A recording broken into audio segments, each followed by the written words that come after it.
ராமநாதபுரம் மாவட்டம் போகலூர் அருகே பூவளத்தூரில் அமைந்துள்ள ஸ்ரீ பூலாருடைய ஐயனார் கோவில் கும்பாபிஷேக விழா வெகு விமர்சையாக நடைபெற்றது. கும்பாபிஷேக விழாவையொட்டி கடந்த வாரம் யாகசாலை பூஜையுடன் கும்பாபிஷேக திருப்பணிகள் தொடங்கியது.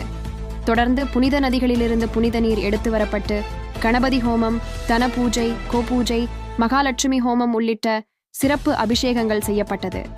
இதனையடுத்து 4ஆம் கால யாகசாலை பூஜை நிறைவு பெற்று சிவாச்சாரியார்களின் வேத மந்திரங்கள் முழங்க கலசங்களில் புனித நீர் கொண்டு வந்து கும்பம் மற்றும் சுவாமி மீது புனித நீர் ஊற்றி மகா கும்பாபிஷேகம் வெகு விமர்சையாக நடைபெற்று பக்தர்கள் மீது புனித நீர் தெளிக்கப்பட்டது.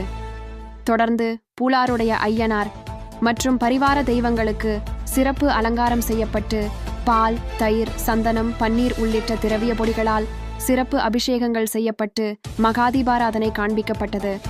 கும்பாபிஷேகத்தில் பூவளத்தூர் மற்றும் சுற்றுவட்டார கிராமங்களைச் சேர்ந்த ஏராளமானோர் கலந்து கொண்டனர்.